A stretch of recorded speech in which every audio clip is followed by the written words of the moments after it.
Hello friends, कैसे हैं आप सब। एक बार फिर से मैं आप सबका एक शॉर्ट वीडियो सेशन में स्वागत करता हूं अपने आपके favourite YouTube channel open your wings में। फ्रेंड्स, आज हम इस शॉर्ट वीडियो सेशन में बात करेंगे इंडिया टू जो करंट अफेयर्स में न्यूज़ है, और WHO काफ़ी न्यूज़ में भी रहा है पिछले 3-4 महीने में। और जिस तरह से उसने इस पैंडेमिक कोरोना वायरस या फिर कोविड-19 को उसने डील किया है, उस पर काफ़ी क्वेश्चन मार्क आ रहे हैं फ्रेंड्स। तो उसी के बारे में हम जानेंगे। जैसा कि हमें पता है कि यूपीएससी या फिर इवन स्टेट पीसीएस में यूपीएससी और यूपीपीएससी और बीपीएससी में भी इस तरह के क्वेश्चन, या फिर किसी भी पीसीएस एग्जामिनेशन में इससे रिलेटेड क्वेश्चन, जो चीज़ें करंट अफेयर्स में होती हैं उससे क्वेश्चन पूछे जाते हैं फ्रेंड। तो चलिए आज का सेशन शुरू करते हैं, जो कि WHO से पे बेस्ड है।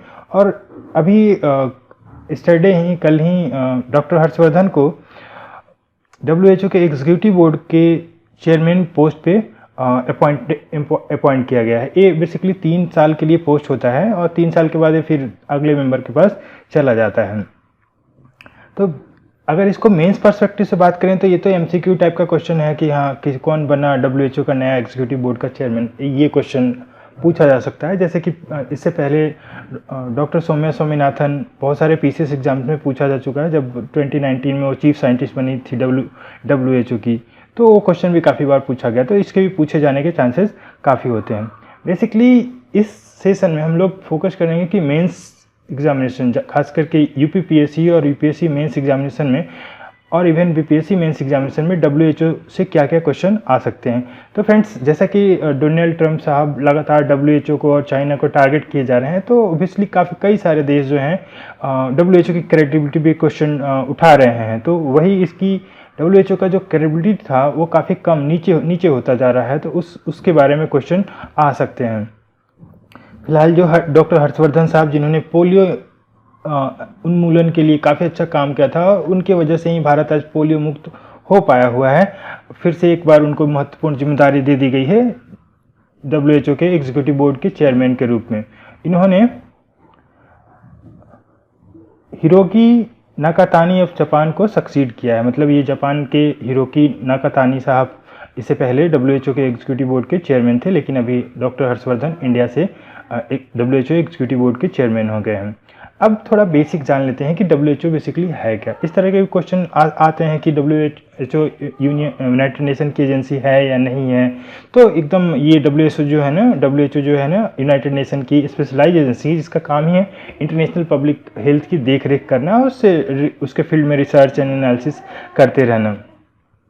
फिर ऑब्जेक्टिव क्या है WHO का, जब बना था 1948 में ये, तो इसका ऑब्जेक्टिव क्या था। तो बेसिकली इसका ऑब्जेक्टिव था the attainment by all peoples of the highest level of health. हर लोगों को अच्छी सेहत उपलब्ध कराना WHO का ऑब्जेक्टिव है। इसका हेडक्वार्टर जो है वो जेनेवा स्विट्जरलैंड में है, और इसके 6 ऑटोनोमस रीजनल ऑफिसेज भी हैं। WHO की जो डिसीजन मेकिंग बॉडी है वो बेसिकली 2 पार्ट में बटी हुई है। एक तो है वर्ल्ड हेल्थ असेंबली, ये डिसीजन मेकिंग बॉडी है, और ये बेसिकली मैनेजरियल टाइप का पोस्टिंग होती है इसमें। जैसे कि अभी जो डायरेक्टर है WHO के, वो वर्ल्ड हेल्थ असेंबली के पोर्शन में आ जाएंगे। लेकिन जो एग्जीक्यूटिव बोर्ड है, जिसमें सिर्फ 34 मेंबर्स ही हैं, वो टेक्निकली क्वालिफाइड, यहाँ पे सिर्फ डॉक्टर या फिर जो लोग इस फील्ड में से जुड़े हुए हैं उनसे रिलेटेड मेंबर को शामिल किया जाता है। इसीलिए ये एग्जीक्यूटिव बोर्ड में सिर्फ 34 मेंबर्स ही हैं, जबकि वर्ल्ड हेल्थ असेंबली जो कि लार्जर बॉडी है, उसमें सारे देश के रिप्रेजेंटेटिव शामिल हैं, दैट इज़ 194। यूनाइटेड नेशन के सारे मेंबर इसके मेंबर हैं। अब थोड़े बहुत बेसिक की बातें कर लेते हैं फ्रेंड्स, कि इंडिया WHO कब ज्वाइन किया था। तो फ्रेंड्स, इंडिया फाउंडिंग मेंबर कह सकते हैं, पर ये थोड़ा सा डिले करके ज्वाइन हुआ था 12 जनवरी 1948 को। और जैसा कि मैं पहले ही बता चुका हूँ, डॉक्टर सौम्या स्वामीनाथन, जो कि इंडिया में ग्रीन रिवोल्यूशन लाने वाले MS स्वामीनाथन की डॉटर हैं, ये WHO के चीफ साइंटिस्ट है 2019 से हैं। अब देख लेते हैं कि WHO अभी क्रिटिसिज्म इतना क्यों इसके पीछे लोग पड़े हुए हैं, क्यों शिकायत किया जा रहा है WHO का। तो कुछ क्वेश्चन जो है ना वो अनआंसर्ड रह गए हैं, कि क्यों WHO के जो डायरेक्टर हैं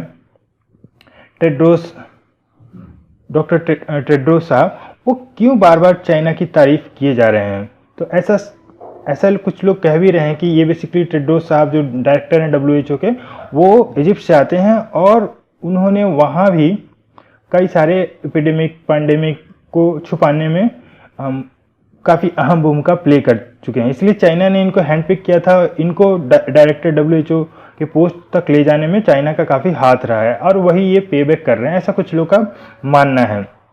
इसीलिए लगातार जब से ये कोरोना वायरस का संकट आया हुआ है, इवन जब दिसंबर और जनवरी के महीने में चाइना में था, तो इन्होंने चाइना की काफ़ी पीठ थपथपाई थी। और WHO ये भी कहा कि मास्क सबको लगाने की ज़रूरत नहीं है, जो जिसके पास सिम्टम नहीं है उसको मास्क लगाने की ज़रूरत नहीं है। जबकि बाद में हमें पता चला कि सभी लोगों को सिम्टम है, सिम्टम नहीं है, इवन पेशेंट भी नहीं है, कोविड-19 के कुछ नहीं लेना देना है, फिर भी सबको मास्क लगाना ज़रूरी है। और खास करके इनका जो ट्रैवल बैन के बारे में जो इनका डिसीजन था, वो भी काफ़ी शक के डाउट के घेरे में है। काफ़ी इनकी क्रेडिबिलिटी और क्रेडेंशियल पे क्वेश्चन मार्क रेज करता है, क्योंकि ये ट्रैवल बैन को कह रहे थे कि ट्रैवल बैन इफेक्टिव मेथड नहीं है। इवन मार्च में भी इनका बयान आया था कि ट्रैवल बैन से कोई फ़ायदा नहीं होने वाला है। I mean how? तो एक तरह से कैसे चाइना को ट्रैवल बैन और उसके बाद ये पूरे विश्व में फैल गया, तो इन्होंने काफ़ी मदद की है एक तरह से देखा जाए चाइना को, और पूरे विश्व में इसको फैलाने में काफ़ी क्वेश्चन मार्क है। कई तरह के लोग क्वेश्चन मार्क इसके लेकर उठा रहे हैं। दूसरा, इनकी दोस्ती जो है ना डॉक्टर टेड्रोस की, वो चाइना के साथ काफ़ी दोस्ती है। ऐसे भी फंडिंग भी ना, अभी यूएस के बाद से यूएस ने अपनी फंडिंग चूँकि रोक रखा है, तो सबसे ज़्यादा फंडिंग जो है ना डायरेक्टली और सबसे ज़्यादा इनडायरेक्टली फंडिंग जो है WHO की चाइना कर रहा है। तो ये पैसे और फंडिंग की वजह से इनकी चाइना से एफिनिटी थोड़ी ज़्यादा ही है। डिलेड रिस्पॉन्स, जैसा कि आप पहले इंफॉर्मेशन आपके पास है कि पैंडेमिक की ये जो WHO ने माना कि ये पैंडेमिक है, ये मार्च में माना, जबकि ये काम इन्हें बहुत पहले ही कर देना चाहिए था। तो ये एक तरह से डिले रिस्पॉन्स रहा। ये चाह रहे थे कि इससे कुछ नहीं होने वाला है, तो कहीं ना कुछ खामियां हैं, और डिले रिस्पॉन्स इसका एक और खामी में ऐड कर देता है। तीसरी बात ये है कि यूएस चाइना के फाइट में ना ये ब्लेम गेम WHO पे भी आ रहा है कि कैसे चाइना की हेल्प कर रहे हैं। बहुत सारे जो यूएस के फ्रेंडली कंट्री हैं वो भी क्वेश्चन कर रहे हैं, जैसे ऑस्ट्रेलिया भी WHO पे काफ़ी क्वेश्चन कर रहा है। तो ये एक इम्पॉर्टेंट सी चीज़ें हैं।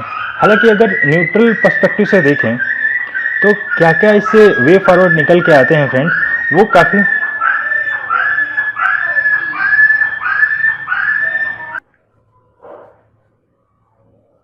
तो इसमें जो WHO का निष्पक्ष अगर देखें तो हाँ, कहीं ना कहीं खामियां ज़रूर है, पर अभी WHO के पास उतनी फंडिंग भी नहीं है और उतने हैंडफुल नहीं है, और इतने लार्ज स्केल का पैंडेमिक डील करने का इसका एक्सपीरियंस भी नहीं है। तो ये भी एक कारण हो सकता है। तो WHO को पूरी तरह से ब्लेम नहीं किया जा सकता। हाँ, स्टार्टिंग में इन्होंने चाइना को बेनिफिट ऑफ डाउट किया था, तो वो बेनिफिट ऑफ डाउट हम WHO को भी दे सकते हैं। साथ ही वे फॉरवर्ड में वर्ल्ड इंस्टीट्यूशन की जो बात आ रही है कि वर्ल्ड इंस्टीट्यूशन की भी अपनी एक लिमिटेशंस है, उसको हमें देखना पड़ेगा और उसके लिए भी कुछ काम करना पड़ेगा, और सबको साथ लेकर चलने वाली एक पॉलिसी बनानी पड़ेगी। नए तरीके से चीज़ों को देखना पड़ेगा, खास करके वर्ल्ड ऑर्गेनाइजेशन, यूनाइटेड नेशन जैसे ऑर्गेनाइजेशन के बारे में। तो ये कुछ इंपॉर्टेंट पॉइंट्स हो सकते हैं और वे फॉरवर्ड हो सकते हैं। तो फ्रेंड्स, आज के इस शॉर्ट वीडियो सेशन में इतना ही। आप सभी अच्छे से रहिए, स्वस्थ रहिए, कोरोना वायरस से बचते रहिए और अच्छे से तैयारी भी करते रहिए। Thank you so much for watching this video session. All the very best to you all.